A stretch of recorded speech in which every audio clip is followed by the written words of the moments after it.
Hello everyone, I hope all you are doing good. Welcome back to my YouTube channel Rising Learning Kickstar, जहाँ हम मस्ती से पढ़ाएंगे और आप मस्ती से पढ़ेंगे। तो इसके प्रीवियस एपिसोड्स में हमने टेंस को बिल्कुल डीपली से एक्सप्लेन किया था। टेंस का पार्ट हमारा कंप्लीट हो गया था। अगर आपने उन वीडियोस को नहीं देखी है तो जाइए यूट्यूब पे सर्च करिए राइजिंग लर्निंग किंगस्टार, हमारे वीडियोस को देखिए और अगर वीडियो अच्छी लगे तो वीडियो को लाइक करिए एंड हाँ, don't forget to subscribe my channel. Okay, so today's our topic is revision of tenses. ठीक है, तो आज हम टेंसेस के रिवीजन करने जा रहे हैं। This is the revision part. Okay, तो हमने कौन कौन सी चीजें करनी है, activities we have to do. हमें आज की वीडियो में क्या क्या बातें कवर करनी है। Number first, summary of tense. ठीक है, sorry, here should be tense, मतलब टेंस का हम समरी करेंगे। डेफिनेशंस, काइंड्स, कितने काइंड्स के होते हैं, ये सब हम कवर करेंगे। Number second, summary of present, past and futures. हम बारी बारी करके प्रेजेंट, पास्ट, फ्यूचर, हालांकि बिल्कुल डीपली एक्सप्लेन नहीं करूंगा क्योंकि इन सब का डीपली एक्सप्लेन मैं ऑलरेडी कर रखा हूँ। ठीक है, ठीक है, तो आज हम लोग बात करेंगे summary of present, past and future. बस मैं इसका आप लोग छोटा सा पार्ट, सारांश टाइप का आइडेंटिफिकेशन आपको पता तो चल जाएगा। ठीक है, एग्जांपल्स भी हम कुछ प्रैक्टिस करेंगे। थर्ड पे आता है हमारा इंपॉर्टेंट नोट्स, जिसमें हम कुछ इंपॉर्टेंट रूल्स की बात करेंगे। और नंबर फोर्थ पे आता है एक्सरसाइजेस टू प्रैक्टिस, हम कुछ एक्सरसाइजेस भी प्रैक्टिस करेंगे एग्जाम्पल्स लेकर के। Okay, let's start the topic. तो फ्रेंड्स, यहाँ पे हम फर्स्ट टॉपिक कवर करने जा रहे हैं which is summary of tense, जिसमें हम टेंस के डेफिनेशन, टेंस के फंक्शंस के बारे में बात करेंगे, टेंस के काइंड्स के बारे में। Okay, so let's start with the definition of tense, that what is tense. Time is a universal concept with 3 division. ठीक है, जो समय होता है उनको 3 भाग में डिवाइड किया गया है, प्रेजेंट, पास्ट और फ्यूचर। प्रेजेंट मतलब जो अभी लाइव में चल रहा है, पास्ट मतलब जो बीत चुका है, फ्यूचर जो अभी हुआ नहीं है, हुआ नहीं था, होगा। ठीक है, बेसिकली ये सब मैं आप लोगों को बता भी चुका हूँ और लिखवा भी चुका हूँ, तो यहाँ पे सिर्फ मैं ओरली समरी बता रहा हूँ। ठीक है, तो टेंस के 3 फंक्शंस है। Tense has 3 functions. Number first, it marks purely temporal relations of past and present time. ये जो होता है पास्ट और प्रेजेंट टाइम्स के बीच में एक और रिलेशन बताता है हमको। Number second, in the sequence of tenses it is relevant for reported speech. Reported speech word, जैसा कि मैंने आप लोग को बता रखा है कि अभी हम बाद में रिपोर्टेड स्पीच की बात करेंगे। Number third, it marks unreality particularly in conditional clauses and wishes. ठीक है, टेंसेज में हम अपने इच्छाएं, टेंसेज के जरिए हम अपने इच्छाएं और मनोकामनाएं मतलब व्यक्त करते हैं। ठीक है, दर्शाते हैं। ठीक है, तो यहाँ पे मैंने आप लोगों को एक फैक्ट भी बताया था कि फ्यूचर टेंस नाम का मेरा कोई भी टेंस नहीं होता है इंग्लिश ग्रामर में, बस मेरा फ्यूचर टाइमिंग होता है। ठीक है, और यहाँ पे एक बहुत ही अच्छा नोट मैंने आप लोगों को बता रखा था कि प्रेजेंट टाइम को हम सिंपल प्रेजेंट या और प्रेजेंट कंटिन्यूस को प्रेजेंट प्रोग्रेसिव से भी रिप्रेजेंट करते हैं, जो आई होप आप लोगों को अब तक क्लियर हो गया होगा। और पास्ट टाइम को हम सिंपल पास्ट और पास्ट कंटिन्यूस या फिर पास्ट प्रोग्रेसिव के नाम से भी जानते हैं। ठीक है, और यहाँ पे अब हम बात करने वाले टेंस की काइंड्स की। टेंस के काइंड्स है 3, present tense, past tense, future tense. Present tense basically वो होता है, present tense usually expresses action in the present time. Present tense की जब हम बात करेंगे ना, तो जो एक्शन होता है वो हमारा लाइव में, मतलब जो एक्शन अभी चल रहा है। जैसे मैं आप लोगों को समरी ऑफ टेंस अभी लाइव में चला रहा हूँ, तो ये मेरा प्रेजेंट टेंस है, मैं अभी बता ही रहा हूँ। ठीक है, it is divided into 4 parts. इनको 4 भागों में डिवाइड किया गया है। Number first, present indefinite tense which is also called as simple present tense. Number second, present continuous. ठीक है, इसको हम प्रेजेंट प्रोग्रेसिव भी बोलते हैं।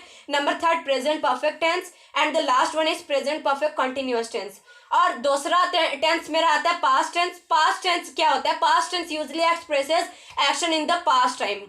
ठीक है, जब हम पास्ट टेंस की बात करेंगे ना, तो इसमें जो बात हो चुकी है, ठीक है, वो एक्शन की हम बात करेंगे जो हो चुकी थी। ठीक है, इनको भी 4 भागों में डिवाइड किया गया है। आई होप आप लोगों को पता होगा कौन कौन से, past indefinite tense, past continuous tense, past perfect tense and the last one is past perfect continuous tense.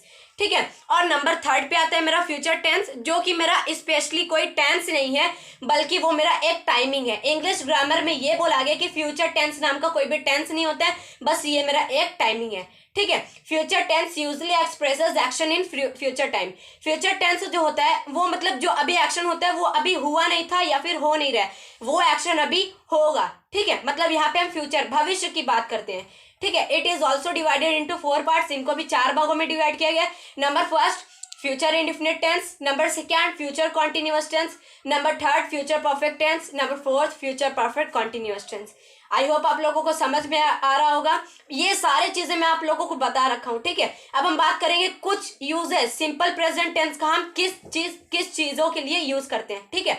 The simple present tense is use to express number first an order और request. हम simple present tense का use किस लिए करते हैं, किसी को order देने के लिए या फिर किसी से रिक्वेस्ट करने के लिए। एग्जाम्पल ओबे योर टीचर्स, यहाँ पे हम मतलब ऑर्डर दे रहे हैं, ओबे योर टीचर्स, अपने टीचर्स की बात माननी चाहिए। यहाँ पे एक ऑर्डर को व्यक्त किया गया है, ठीक है। अ हैबिचुअल एक्शन, हम सिंपल प्रेजेंट टेंस का कोई हैबिचुअल एक्शन मतलब जो हमारा डेली का मतलब काम हो, हैबिट हो हमारा डेली का, उसे भी हम करते हैं। जैसे I go for a walk daily, ठीक है। यहाँ पे वो जो एक्शन है वो हमेशा चलता रहेगा, मतलब डेली, ये मेरा हैबिट है। जनरल ट्रूथ, सामान्य ट्रूथ को मतलब दर्शाने के लिए भी हम सिंपल प्रेजेंट टेंस का यूज करते हैं। जैसे the sun rises in the east, ये तो भाई जनरल ट्रूथ ही है, बिल्कुल सच है, ये कोई भी बोल नहीं सकता कि ये बात गलत है, ठीक है। फिर 2 and 2 make 4, 2 और 2 मिलकर के 4 ही बनाते हैं, ये भी मेरा बिल्कुल जनरल ट्रूथ ही है। तो सिंपल प्रेजेंट टेंस का हम यूज किस किस चीज के लिए करते हैं, an order, a request, a habitual action, general truth, ठीक है। तो आगे हम बात करेंगे काइंड्स की, ठीक है। तो चलिए आइए बढ़ते हैं। अब हम बारी बारी सारे टेंसेस को बिल्कुल डीपली समझेंगे, ठीक है। प्रेजेंट टेंस, सबसे पहले आता है मेरा प्रेजेंट टेंस। मैंने आप लोग को बता रखा कि वो एक्शन जो अभी लाइव में चल रहा है उसे हम प्रेजेंट टेंस बोलते हैं, सिंपल। तो इसके भी 4 पार्ट्स है, present indefinite tense, present continuous tense, present perfect tense and the last one is present perfect continuous tense. तो अब हम बारी बारी एक ही वीडियो में कवर करेंगे, ठीक है। तो सबसे पहले आता है मेरा प्रेजेंट इंडेफिनिट टेंस। इसका आइडेंटिफिकेशन क्या था, ता है, ती है, ते है। सेंटेंस के लास्ट में हमें ये 3 वर्ड से देखने को मिलेंगे। इसके लिए अफर्मेटिव सेंटेंस के लिए रूल क्या था, सिंगुलर के साथ हम एस और ईएस मेन वर्ब में ऐड करते हैं और इसके साथ कोई भी हेल्पिंग वर्ब नहीं ऐड करते हैं। जबकि प्लूरल के लिए रूल क्या था, अफर्मेटिव सेंटेंस के लिए हम एस और ईएस का यूज नहीं करते हैं और हेल्पिंग वर्ब भी नहीं यूज करते हैं। और बाकी बचे हुए सेंटेंसेस के लिए मतलब नेगेटिव सेंटेंस, इंट्रोगेटिव सेंटेंस और इंट्रोगेटिव प्लस नेगेटिव सेंटेंस के लिए रूल क्या था, हम हेल्पिंग वर्ब क्या यूज करते हैं, सिंगुलर के साथ डस, प्लूरल के साथ डू और वर्ब का फर्स्ट फॉर्म, ठीक है। तो मैं आप लोगों को अभी कुछ अच्छे रूल भी बताऊंगा, ठीक है। अब नेक्स्ट मेरा आता है प्रेजेंट कंटिन्यूअस टेंस। इसका आइडेंटिफिकेशन क्या था, सेंटेंस के लास्ट में रहा है, रही है, रहे आएंगे और इसके लिए हेल्पिंग वर्ब क्या था, सिंगुलर के साथ इज, प्लूरल के साथ आर और आई के साथ एम, ठीक है। आई मेरा भी प्लूरल है बट हम आई के साथ एम का यूज करते हैं और इसमें वर्ब का फर्स्ट फॉर्म हम ऐड कर, वर्ब के फर्स्ट फॉर्म के साथ हम आईएनजी जोड़ देते हैं, ठीक है। तो अब नंबर 3 पे आता है मेरा प्रेजेंट परफेक्ट टेंस। इसका आइडेंटिफिकेशन क्या था, सेंटेंस के लास्ट में मेरा चुका है, चुकी है, चुके हैं या फिर या है, ये है, ठीक है। आई रिपीट अगेन, चुका है, चुकी है, चुकी है, या है, ये है। ये वर्ड्स हमें सेंटेंस के लास्ट में देखने को मिलेंगे। इसके लिए हेल्पिंग वर्ब क्या था, सिंगुलर के साथ हैज, प्लूरल के साथ हैव और कोई भी परफेक्ट टेंस हो उसके लिए हम वर्ब का थर्ड फॉर्म यूज करते हैं। ये आप लोगों को याद रखने की जरूरत नहीं है, कहीं भी परफेक्ट टेंस दिखे चाहे वो कोई भी परफेक्ट टेंस हो, वर्ब का थर्ड फॉर्म यूज करना है। तो यहाँ पे भी हम वर्ब का थर्ड फॉर्म यूज करेंगे। अब बात ये मेरा लास्ट प्रेजेंट टेंस के लास्ट पार्ट की, which is present perfect continuous tense.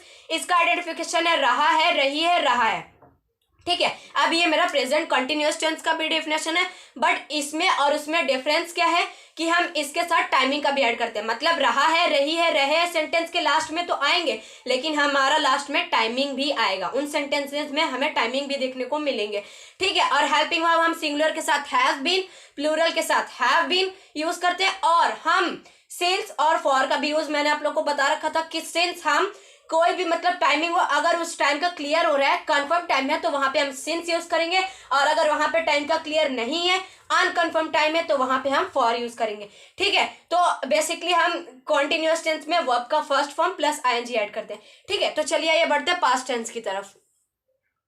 तो फ्रेंड्स प्रेजेंट टेंस के बाद आता है हमारा पास्ट टेंस। बेसिकली मैं आप लोग को बता रखा हूँ कि वो एक्शन जो कि पास्ट में रहते हैं, मतलब वो एक्शन जो बीत चुकी होती है उसे हम बोलते हैं कि वो एक्शन मेरा पास्ट टेंस में, मतलब पास्ट मतलब बीती हुई बातें, भूतकाल, ठीक है। तो इसमें हम वो सारी बात करेंगे जो हम पहले से कर चुके थे, ठीक है। तो इसके भी 4 पार्ट्स है। The first one is past indefinite tense, past continuous tense which is also called as past progressive tense, ठीक है, past perfect tense and the last one is past perfect continuous tense, ठीक है। मैं ये सारे बता रखा हूँ। फिर पे आज हम अभी समरी की बात कर रहे हैं तो मैं फिर पे एक बार बता दे रहा हूँ। पास्ट इंडेफिनिट टेंस का आइडेंटिफिकेशन क्या था, सेंटेंस के लास्ट में हमें ता था, ती थी, ते थे, तथा, या, ये मिलेंगे। और अफर्मेटिव सेंटेंस के लिए इसके लिए रूल क्या था, इसके साथ हम कोई भी हेल्पिंग वर्ब नहीं यूज करेंगे, no helping verb, main verb of second form. ये था मेरा अफर्मेटिव सेंटेंस के लिए रूल, ठीक है, no helping verb, main verb का सेकेंड फॉर्म। और बाकी बचे हुए सेंटेंसेस के लिए, रिमेनिंग सेंटेंसेस के लिए हमारा रूल क्या था, helping verb did with all subject, मतलब कुछ भी हो, चाहे सिंगुलर हो चाहे प्लूरल, हम उसके सारे के साथ हेल्पिंग वर्ब डिड का यूज करेंगे, लेकिन इसमें हम मेन वर्ब का फर्स्ट फॉर्म यूज करेंगे, ठीक है। ऑलरेडी मैंने आप लोग को सेंटेंस से बता रखा है, ठीक है, एक्सरसाइजेस की प्रैक्टिस करा रखी है। तो अब सेकेंड आता है मेरा पास्ट कंटिन्यूअस टेंस। इसका आइडेंटिफिकेशन था कि सेंटेंस के लास्ट में हमें रहा था, रही थी, रहे थे मिलेंगे, ठीक है। और इसके साथ हेल्पिंग वर्ब हम सिंगुलर के साथ वॉज, प्लूरल के साथ वर, और आई के साथ हमेशा हम वॉज का यूज करते हैं, जैसे I was going, I were going नहीं होगा, ठीक है। बेसिकली मेरा आई भी प्लूरल है, बट हम आई के साथ वॉज का यूज करते हैं। और इसमें चाहे कोई भी कंटिन्यूअस टेंस है, उसका मेन वर्ब में हम फर्स्ट फॉर्म यूज करते हैं, प्लस आईएनजी हम ऐड कर देते हैं, ठीक है। अब थर्ड आता है मेरा past perfect tense. Past perfect tense के लिए मेरा आइडेंटिफिकेशन क्या था, सेंटेंस के लास्ट में मैं चुका था, चुकी थी, चुके थे मिलेंगे, ठीक है। और हेल्पिंग वर्ब सिंगुलर के साथ हम हैड, प्लूरल के साथ भी हैड यूज करते हैं, मतलब कोई सा भी सब्जेक्ट हो हम सब के साथ हैड का यूज करते हैं। और कोई भी परफेक्ट टेंस हो हम उसमें मेन वर्ब का थर्ड फॉर्म यूज करके करते हैं, तो पास्ट परफेक्ट टेंस में भी हम मेन वर्ब का थर्ड फॉर्म यूज करेंगे, ठीक है। तो लास्ट वन आता है मेरा पास्ट परफेक्ट कंटिन्यूअस टेंस, जिसके लिए आइडेंटिफिकेशन क्या था, रहा था, रही थे, रहे थे। और जब परफेक्ट कंटिन्यूअस टेंस की हम कभी भी बात करेंगे, चाहे वो मेरा प्रेजेंट परफेक्ट कंटिन्यूअस हो, चाहे पास्ट परफेक्ट कंटिन्यूअस या फिर फ्यूचर परफेक्ट कंटिन्यूअस टेंस ही क्यों ना हो, उसके साथ टाइमिंग जरूर आता है। तो इसके लिए आइडेंटिफिकेशन क्या हो जाएगा, सेंटेंस के लास्ट में मैं रहा था, रही थी, रहे थे मिलेंगे, प्लस टाइमिंग भी हमें दिया होगा, ठीक है। और इसके लिए हेल्पिंग वर्ब क्या था, सिंगुलर हो चाहे प्लूरल हो सबके साथ हम हैड यूज करते हैं, प्लस परफेक्ट कंटिन्यूअस टेंस में हम बीन ऐड कर देते हैं, ठीक है। तो मेरा हेल्पिंग वर्ब बन जाता है सारे सब्जेक्ट के लिए हैड बीन, ओके। तो यहाँ पे सिंस और फॉर का यूज भी आप लोग को बता रखा हूँ मैंने। सिंस कंफर्म टाइम के लिए हम यूज करते हैं, जहां पे टाइम का क्लियर हो, फिक्स टाइमिंग, वहां पे हम सिंस का यूज करते हैं। फॉर का हम यूज अनकन्फर्म टाइम के लिए यूज करते हैं, जहां पे टाइम का क्लियर नहीं हो, ठीक है। और कोई भी कंटिन्यूअस टेंस हो, ऑफ कोर्स हम मेन वर्ब का first form plus ING use करेंगे। तो चलिए आइए बढ़ते हैं अपने फ्यूचर टेंस की तरफ। So the last one is future tense, ठीक है। फ्यूचर टेंस बेसिकली मैं आप लोग को बता रखा हूँ कि ये फैक्ट है कि इंग्लिश ग्रामर में फ्यूचर टेंस नाम का कोई भी टेंस नहीं होता है। बेसिकली जो मेरा फ्यूचर होता है वो टाइमिंग होता है, जिसे हम बोलते हैं भविष्य काल, मतलब वो बातें जो अभी चल भी नहीं रही है और हो भी नहीं चुकी थी, वो बातें अभी जो होंगी, ठीक है, ये भविष्य की बातें होती है। तो इसके भी चार पार्ट्स है, future indefinite tense, future continuous tense, future perfect tense and the last one is future perfect continuous tense. तो बेसिकली बारी बारी में आप लोग को समरी बता देता हूँ शॉर्ट फॉर्म में, ठीक है। तो फ्यूचर इंडेफिनिट टेंस के लिए आइडेंटिफिकेशन क्या था, सेंटेंस के लास्ट में हमें गा, गी, गे मिलेंगे, ठीक है। और इसके लिए हम हेल्पिंग वर्ब क्या यूज करते हैं, सिंगुलर हो चाहे प्लूरल हो हम सब के साथ विल का यूज करते हैं, लेकिन मैं आप लोग को बता रखा हूँ, अगर आप लोग को याद होगा तो आई और वी के साथ हम शैल का यूज करते हैं, ठीक है। तो कोई सभी हो चाहे सिंगुलर हो चाहे प्लूरल, हम सब के साथ विल का यूज करेंगे, लेकिन जहां पे भी हमें आई और वी दिखेगा हम उसके साथ शैल का यूज करेंगे, ठीक है। और इसमें मेन वर्ब का हम फर्स्ट फॉर्म यूज करते हैं। Next one is our future continuous tense. इसके लिए मेरा आइडेंटिफिकेशन क्या था, सेंटेंस के लास्ट में मैं रहा हूंगा, रही होंगी, रहे होंगे मिलेंगे, ठीक है। और इसके लिए हेल्पिंग वर्ब क्या था, ऑफ कोर्स सिंगुलर और प्लूरल के साथ हम विल का यूज करते थे, लेकिन यहाँ पे हम क्या करेंगे, कॉन्टिन्यूअस में हम बी ऐड कर देते हैं। तो मेरा हेल्पिंग वर्ब बन जाता है सिंगुलर और प्लूरल के लिए विल बी, और आई वी के साथ मेरा हो जाएगा शैल बी, ओके। तो इसमें भी हम कॉन्टिन्यूअस टेंस देख रहे हैं, तो ऑफ कोर्स मेन वर्ब का first form plus ING use करेंगे। तो यहाँ पे क्या हमें मिला कि सिंगुलर और प्लूरल के साथ हमें विल बी का यूज करना है, लेकिन हमें आई और वी के साथ शैल बी का यूज करता है। और कोई भी कॉन्टिन्यूअस टेंस तो मेन वर्ब का फर्स्ट फॉर्म प्लस आईएनजी हमें ऐड करना है। तो the third one is future perfect tense. तो इसके लिए आइडेंटिफिकेशन क्या था, चुका होगा, चुकी होगी, चुके होंगे, ये तीनों वर्ड्स हमें सेंटेंस के लास्ट में मिलते हैं, ठीक है। और ऐसे रेयर केस भी हो सकते हैं जहां पे हमें ये सेंटेंसेस मतलब ये वर्ड्स देखने को ना मिले, चुका होगा, चुकी होगी, चुके होंगे, लेकिन फिर पे उन सेंटेंस को आप एक दो बार पढ़ोगे ना तो आपको क्लियर हो जाएगा कि ये मेरा फ्यूचर परफेक्ट टेंस ही है। ठीक है, तो हेल्पिंग वर्ब हम क्या यूज करेंगे, सिंगुलर और प्लूरल के साथ बेसिकली हम विल का यूज करते थे, लेकिन परफेक्ट में हम हैव को ऐड कर देते हैं। जैसे कॉन्टिन्यूस में क्या था, हम बी ऐड करते थे, वैसे ही हम परफेक्ट में हैव का यूज करते हैं। मतलब सिंगुलर और प्लूरल के साथ हम विल हैव का यूज करेंगे और आई और वी के साथ शैल हैव का यूज करेंगे, और कोई भी परफेक्ट टेंस हो मेन वर्ब का हम थर्ड फॉर्म यूज करते हैं। ये तो बिल्कुल क्लियर हो गया। और last one is future perfect continuous tense. इसके लिए आइडेंटिफिकेशन क्या था, रहा होगा, रही होंगी, रहे होंगे प्लस टाइमिंग, क्योंकि कहीं भी भाई परफेक्ट कॉन्टिन्यूअस टेंस आएगा तो वहां पे टाइमिंग आना तय है। ठीक है, और इसके लिए हेल्पिंग वर्ब क्या था, सिंगुलर के साथ हम will have plus been add कर देते हैं, तो मेरा क्या हो जाता है हेल्पिंग वर्ब, सिंगुलर और प्लूरल के साथ विल हैव बीन, और आई और वी के साथ हम शैल हैव यूज करते थे और इसके साथ हम बीन को ऐड कर देंगे। मतलब सिंगुलर हो चाहे प्लूरल हो, हमें फ्यूचर परफेक्ट कॉन्टिन्यूअस टेंस में विल हैव बीन का यूज करना है और आई और वी के साथ शैल हैव बीन। ठीक है, और सिंस के साथ कंफर्म टाइमिंग, सिंस जहां पे रहेगा मतलब कंफर्म टाइमिंग जहां पे रहेगा वहां पे हम सिंस का यूज करेंगे, और जहां पे अनकंफर्म टाइम रहेगा वहां पे फॉर का यूज करेंगे, और इसमें भी हम मेन वर्ब का first form plus ING use करेंगे। ठीक है, तो यहाँ पे एक बात मैं बहुत ही अच्छे से बता देना चाहता हूँ कि जितने भी मैंने आप लोगों को आइडेंटिफिकेशन बताया ना, जितने भी तरीके बताए वो बहुत ही शॉर्ट थे, बुक्स में आपको इतने छोटे नहीं मिलेंगे। ठीक है, मैंने जितना बेस्ट हो मैं अपना बेस्ट देने की कोशिश कर रहा हूँ, जितना शॉर्ट हो सकता था मेरे से मैंने उतना ही शॉर्ट बनाने की कोशिश की। लेकिन एक बात ये भी है कि हो सकता है मैंने जो आप लोगों को आइडेंटिफिकेशन के लिए वर्ड्स बताए हैं वो वर्ड्स रेयर केसेस में ना मिले। ठीक है, तो आपको उन सेंटेंस को एक दो बार अच्छे से पढ़ना है, उनको समझना है, और फिर अपने मन में क्वेश्चन पुट अप करना है कि भाई यहाँ पे मेरा कौन सा सेंस निकल रहा है, कौन से टेंस की यहाँ पे बात हो रही है। ठीक है, तो चलिए आइए आगे बढ़ते हैं। तो गाइज अभी तक हमने समरी ऑफ टेंस मतलब टेंस के डेफिनेशंस, काइंड्स, यूजेस पढ़े, फिर उसके बाद हमने summary of present tense, past tense, future tense भी कंप्लीट कर लिया। थर्ड टॉपिक जो हमारा एक्टिविटी करना है हमें, वो है हमारा इंपॉर्टेंट नोट्स, जिसमें आप लोगों को कुछ बहुत ही इंपॉर्टेंट रूल्स बताने जा रहा हूँ जो कि आप लोगों के बहुत ज्यादा काम आएगा। It's very beneficial. ठीक है, तो उससे ना आप लोग ग्रामेटिकली ट्रांसलेशन बिल्कुल आपका स्ट्रांग हो जाएगा। ठीक है, कोई भी ये नहीं कह सकता कि आपका जो सेंटेंस आपने ट्रांसलेट किया ये गलत है। ठीक है, तो मैं आप लोगों को कुछ पॉइंट बताऊंगा, तो चलिए आइए बढ़ते हैं। तो यहाँ पे ना पहले मैंने लिया प्रेजेंट टेंस। बेसिकली हम फर्स्ट टेंस से स्टार्ट करते हैं जो कि मेरा प्रेजेंट टेंस है। प्रेजेंट टेंस का फर्स्ट मेरा काइंड जो है वो है मेरा सिंपल प्रेजेंट, या फिर जिसको हम बोलते हैं प्रेजेंट इंडेफिनिट टेंस भी। ठीक है, तो यहाँ पे मैं आप लोगों को रूल बताने जा रहा हूँ। Simple sentence, of course sentence चार टाइप के होते हैं जैसा कि मैं आप लोगों को बताया। अफर्मेटिव सेंटेंस जिसे हम सिंपल सेंटेंस भी बोलते हैं, negative sentence, interrogative sentence, interrogative plus negative sentence. अब यहाँ पे हम बात करेंगे प्रेजेंट टेंस के सिंपल प्रेजेंट या फिर प्रेजेंट इंडेफिनिट टेंस के लिए सिंपल सेंटेंस या फिर अफर्मेटिव सेंटेंस के लिए रूल हमारा क्या होता है। ठीक है, तो इसके लिए रूल होगा सब्जेक्ट प्लस वर्ब का फर्स्ट फॉर्म प्लस ऑब्जेक्ट, या फिर सब्जेक्ट प्लस वर्ब का फर्स्ट फॉर्म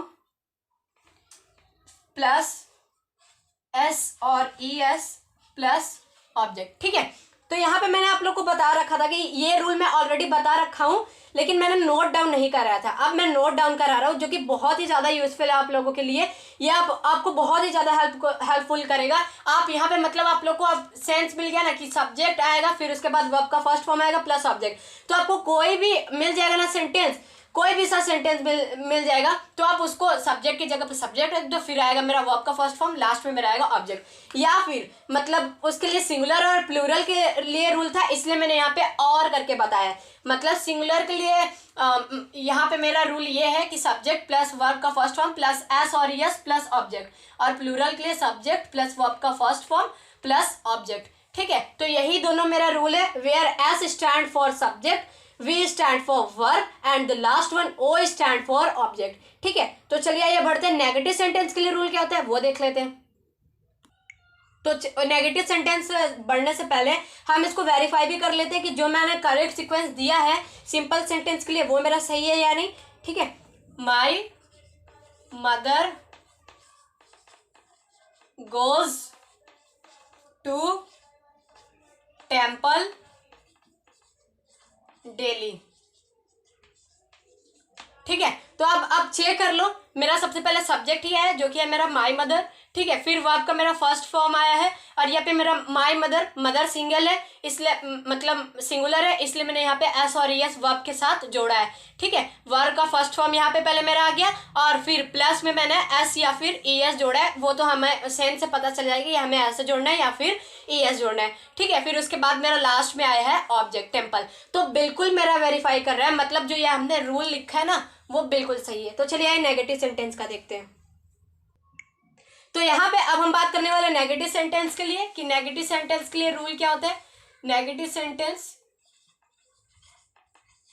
ठीक है, तो नेगेटिव सेंटेंस के लिए रूल होता है subject plus do not plus verb of first form plus object, ठीक है, या फिर subject plus does not plus verb का फर्स्ट फॉर्म प्लस ऑब्जेक्ट। अब कहाँ पे आपको डू नॉट यूज करना है, कहाँ पे डज नॉट, अगर आपने मेरे वीडियोस नहीं देखे तो ये समझ में नहीं आएगा, तो जाइए यूट्यूब पे सर्च करिए राइजिंग लर्निंग किंगस्टार और टेंस के सारे पार्ट्स को देखिए, ठीक है, क्योंकि ये मेरा अभी रिविजन पार्ट चल रहा है, ठीक है। तो नेगेटिव सेंटेंस के लिए मेरा रूल होता है subject plus do not plus verb का फर्स्ट फॉर्म प्लस ऑब्जेक्ट, या फिर subject plus does not plus verb का फर्स्ट फॉर्म प्लस ऑब्जेक्ट। अब मैंने दो क्यों लिखा, क्योंकि मेरा सिंगुलर के लिए अलग रूल होता है, प्लूरल के लिए अलग रूल होता है, ठीक है। तो ये मेरा जो ऊपर वाला ना वो प्लूरल के लिए और नीचे वाला मेरा सिंगुलर के लिए। तो चलिए इसको वेरीफाई भी कर लेते हैं। मैंने सेंटेंस, सिंपल सेंटेंस क्या लिया था, my mother goes to temple daily. अब मैं जस्ट इसी का नेगेटिव सेंटेंस बनाऊंगा, ठीक है।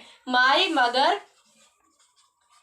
सबसे पहले मेरे को सब्जेक्ट लेना था, सब्जेक्ट मैंने ले लिया। अब मेरा सब्जेक्ट जो है वो मेरा सिंगुलर है, तो बताओ भाई डू नॉट यूज कर रही है या फिर डज नॉट। ऑफ कोर्स मेरा डज नॉट यूज होगा, ठीक है, क्योंकि ये मेरा सिंगुलर है। माई मदर डज नॉट, ये भी मैंने लिख लिया, ये भी लिख लिया। अब मेरा वर्ब का फर्स्ट फॉर्म हमें यूज करना है, मतलब my mother does not go to, अब मेरा क्या आएगा, ऑब्जेक्ट आएगा टेम्पल डेली,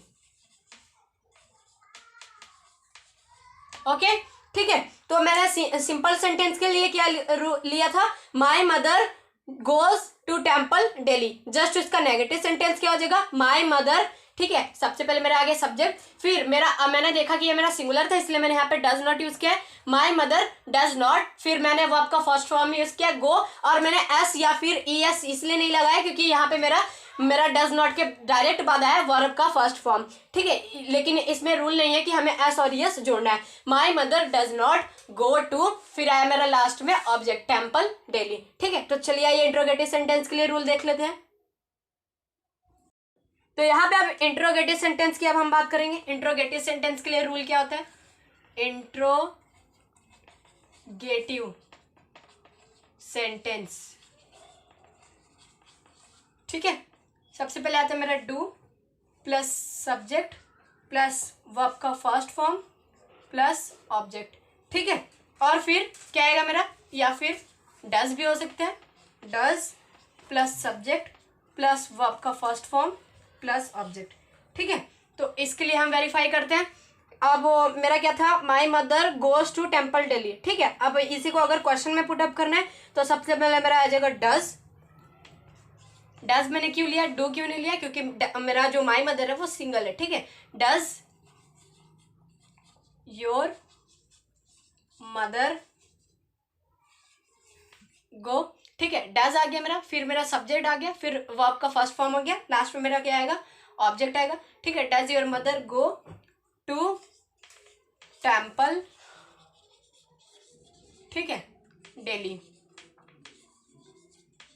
बिल्कुल वेरीफाई हो रहा है। सबसे पहले मेरा डज ही है, फिर उसके बाद मेरा है योर मदर जो कि मेरा सब्जेक्ट है, फिर वर्ब का फर्स्ट फॉर्म, लास्ट में मेरा है ऑब्जेक्ट, ठीक है। तो यहाँ पे इंट्रोगेटिव सेंटेंस के लिए एक रूल और हो सकता है कि हो सकता है कि मेरा क्वेश्चन वर्ड सबसे पहले आए, तो यहाँ पे आप कर लो ना, अगर जब क्वेश्चन वर्ड वाला केस आएगा तो सबसे पहले आपको क्वेश्चन वर्ड को रखना है, ठीक है। क्वेश्चन वर्ड ऐड कर लो यहाँ पे कि अगर क्वेश्चन वर्ड रहेगा तो हमें सबसे पहले क्वेश्चन वर्ड लगाना है, ठीक है। तो मेरे लिए क्या हो जाएगा फॉर्मेट इसका, क्वेश्चन वर्ड, अगर क्वेश्चन वर्ड है तो, नहीं तो do plus subject plus verb का फर्स्ट फॉर्म प्लस ऑब्जेक्ट, या फिर क्वेश्चन वर्ड है तो ठीक है, या नहीं तो does plus subject plus verb का फर्स्ट फॉर्म प्लस ऑब्जेक्ट, ठीक है। तो चलिए आइए आगे बढ़ते हैं अब। तो फ्रेंड्स यहाँ पे प्रेजेंट इंडेफिनिट टेंस के लिए सेंटेंसेस के लिए क्या रूल होते हैं मैंने लिख दिए, ठीक है। सिंपल सेंटेंस के लिए सब्जेक्ट आएगा, फिर प्लस वर्ब का फर्स्ट फॉर्म प्लस ऑब्जेक्ट, या फिर मेरा सब्जेक्ट प्लस वर्ब का फर्स्ट फॉर्म प्लस एस और S plus object. Negative sentence के लिए रूल क्या है, subject plus do not plus verb का फर्स्ट फॉर्म प्लस ऑब्जेक्ट, या फिर subject plus does not plus verb का first form plus object. Interrogative sentence के लिए रूल क्या है, अगर क्वेश्चन वर्ड है तो हमें क्वेश्चन वर्ड रखना है, नहीं तो नहीं रखना है, ठीक है। Plus do plus subject plus verb का फर्स्ट फॉर्म प्लस ऑब्जेक्ट, ठीक है। या फिर question word plus does plus subject plus verb का फर्स्ट फॉर्म प्लस ऑब्जेक्ट, ठीक है। तो let's take a screenshot, then we will proceed next. तो वहां पे सफिशिएंट स्पेस नहीं था, यहाँ पे मैंने इंट्रोगेटिव प्लस नेगेटिव सेंटेंस के लिए फिर से लिख दिया है। सबसे पहले आएगा मेरा क्वेश्चन वर्ड, अगर क्वेश्चन वर्ड है तो plus do plus subject plus not plus verb का फर्स्ट फॉर्म प्लस ऑब्जेक्ट, या फिर question word plus does plus subject plus not plus verb का फर्स्ट फॉर्म प्लस ऑब्जेक्ट, ठीक है। तो ये चारों रूल, मतलब चारों सेंटेंसेस के लिए क्या क्या रूल होते हैं मैंने आप लोग को लिखवा भी दिया, वेरीफाई भी करवा दिया। तो चलिए अब हम बढ़ेंगे प्रेजेंट कॉन्टिन्यूअस टेंस के लिए, सेंटेंसेस के लिए हमारा क्या रूल होता है। तो चलिए आइए आगे बढ़ते हैं।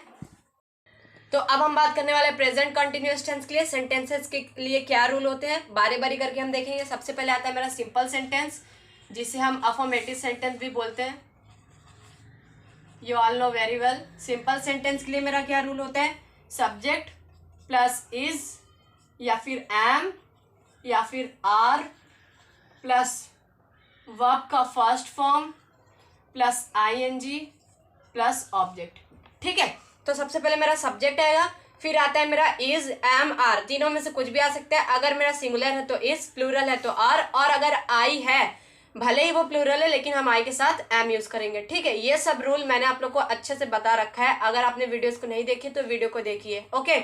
तो फिर आता है मेरा वर्ब का फर्स्ट फॉर्म, और कॉन्टिन्यूअस टेंस में हम आईएनजी ऐड ही करते हैं, इसलिए प्लस आईएनजी प्लस लास्ट में मेरा ऑब्जेक्ट आएगा, ठीक है। तो मान लीजिए हम एक एग्जांपल ले लिए, वह हंस रही है, इसका तो सिंपल आप लोगों को पता होगा, शी इज लाफिंग, ठीक है। मैंने इसी के बेस पे किया, अब आप मैच भी कर लो, ठीक है। सबसे पहले मेरा सब्जेक्ट ही है जो कि मेरा शी है, अब मैंने शी को देखा कि ये मेरा सिंगुलर है तो मैंने इज लगा दिया, मतलब यहाँ तक मेरा कंप्लीट हो गया। प्लस वर्ब का फर्स्ट फॉर्म मैंने लिया लॉफ हो गया, ठीक है। प्लस आईएनजी मैंने ऐड कर दिया, मेरा ऑब्जेक्ट था नहीं इसलिए मैंने ऑब्जेक्ट को इंक्लूड ही नहीं किया।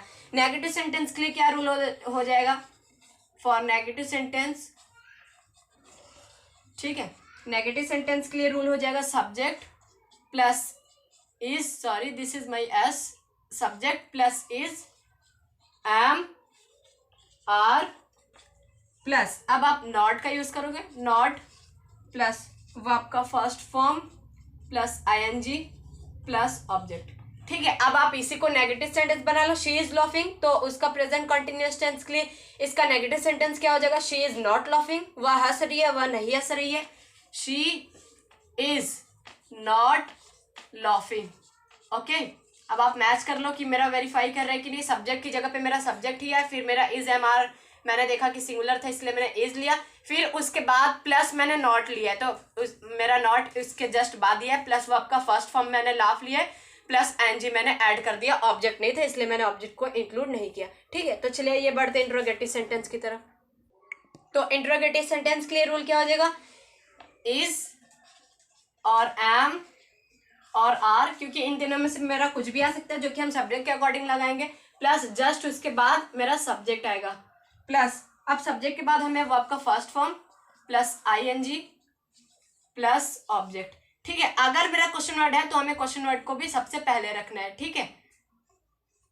तो मेरा सबसे पहले क्वेश्चन वर्ड आ जाता है, ठीक है। तो इसका इंट्रोगेटिव सेंटेंस क्या हो जाएगा, शी इज लाफिंग का इंट्रोगेटिव सेंटेंस क्या हो जाएगा, इज शी लाफिंग। अब आप देख लो कि मेरा बिल्कुल सही है या नहीं, इज आया है, मेरा क्वेश्चन वर्ड था नहीं इसलिए मैंने यहाँ पे इज लिया डायरेक्ट, ठीक है। फिर उसके बाद जस्ट मेरा सब्जेक्ट भी है, फिर लॉफ प्लस आईएनजी भी मैंने ऐड किया है, ठीक है। अब आपको अगर इसी को क्वेश्चन वर्ड बनाना है तो आप कुछ भी कर लो, how is she laughing, why is she laughing, तो आपका हो जाएगा वाई इज शी लाफिंग, ठीक है। अब आप ये वाला भी रूल वेरीफाई कर लो कि जिसमें मेरा क्वेश्चन वर्ड रहेगा वो मेरा सेटिस्फाई कर रहा है कि नहीं, हाँ, मैंने सबसे पहले क्वेश्चन वर्ड को रखा है, फिर उसके बाद इज एम आर की जगह पे मैंने देखा कि सिंगुलर था इसलिए मैंने इज को इंक्लूड किया, फिर उसके बाद मेरा सब्जेक्ट है, फिर वर्ब का first form plus ING, last में मेरा ऑब्जेक्ट था नहीं इसलिए मैंने लास्ट में ऑब्जेक्ट को इंक्लूड नहीं किया। यहाँ पे आप प्लस ईटीसी रख लो, क्योंकि प्लस ईटीसी में कुछ भी आ सकता हो सकता है वो आपका प्रीपोजिशन हो या फिर क्वेश्चन मार्क हो, जो ये आपका सिंबल है, ठीक है। और ये क्वेश्चन मार्क लगाना नहीं भूलिए, क्योंकि अगर ये भूल जाएंगे ना तो आपका सेंटेंस गलत हो जाएगा, फिर वो इंटरोगेटिव रह ही नहीं जाएगा। भले ही आपने सेंटेंस सही बनाया लेकिन इसका ख्याल रखें कि मेरा क्वेश्चन वर्ड रहना ही रहना चाहिए, ठीक है। तो करेक्ट सीक्वेंस क्या होगा इसके लिए, question word plus is am are में से कुछ भी आ सकता है, प्लस सब्जेक्ट प्लस वर्ब का first form plus ING plus object plus etc. Interrogative plus negative sentence की तरफ बढ़ते हैं। तो इंटरोगेटिव प्लस नेगेटिव सेंटेंस के लिए क्या हो जाएगा, सबसे पहले मेरा क्वेश्चन वर्ड आएगा, अगर क्वेश्चन वर्ड है तो ठीक है, फिर उसके बाद इज एम आर में से कुछ भी आ सकता है, plus subject plus not plus verb का first form plus ING plus etc, ठीक है। तो शी इज लाफिंग था, तो अगर आपको इंटरोगेटिव प्लस नेगेटिव भी ऐड करना है तो आप ले लो, why is she not laughing. अभी आपका इंटरोगेटिव भी बन गया और प्लस नेगेटिव भी बन गया, क्योंकि नॉट भी है, इंटरोगेटिव प्लस नेगेटिव सेंटेंस हो गया। अब यहाँ पे मैंने देखा कि मेरा क्वेश्चन वर्ड है, ठीक है, वह क्यों नहीं रो रही है, ठीक है। तो सेंटेंस में मेरा क्वेश्चन वर्ड है इसलिए मैंने सबसे पहले क्वेश्चन वर्ड को रखा है। अगर क्वेश्चन वर्ड नहीं होता तो सिर्फ ये हो जाता इज शी नॉट लाफिंग, ठीक है। तो सेटिस्फाई बिल्कुल कर रहा है, question word plus is am are plus subject plus not plus verb का first form plus ING. Sorry, यहाँ पे मैं ऑब्जेक्ट लगाना भूल गया कि अगर आपका अगर ऑब्जेक्ट है तो ऑब्जेक्ट को भी आपको इंक्लूड करना है प्लस ईटीसी, ठीक है। तो मैं फिर से एक बार चारों को एक साथ लिख देता हूँ। चलिए आइए आगे बढ़ते हैं। तो यहाँ पे प्रेजेंट कंटिन्यूअस टेंस के लिए सेंटेंसेस के लिए क्या रूल है, पहले मेरा क्या आएगा, करेक्ट सीक्वेंस क्या होगा, अलग अलग सेंटेंस के लिए मैंने पूरा लिख दिया। सिंपल सेंटेंस या फिर अफर्मेटिव सेंटेंस के लिए सबसे पहले मेरा सब्जेक्ट आता है, प्लस इज एम आर में से कुछ भी आ सकता है, प्लस वर्ब का first form plus ING plus last में ऑब्जेक्ट, ठीक है। नेगेटिव सेंटेंस के लिए रूल है subject plus is am are plus not plus verb का first form plus ING plus object. Interrogative sentence के लिए question word plus is am are में से कुछ भी प्लस वर्ब का फर्स्ट फॉर्म प्लस आईएनजी, ठीक है।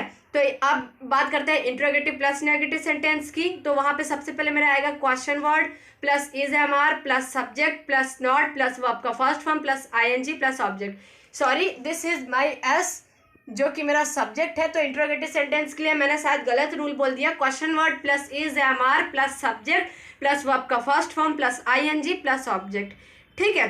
तो let's take a screenshot then we will proceed next.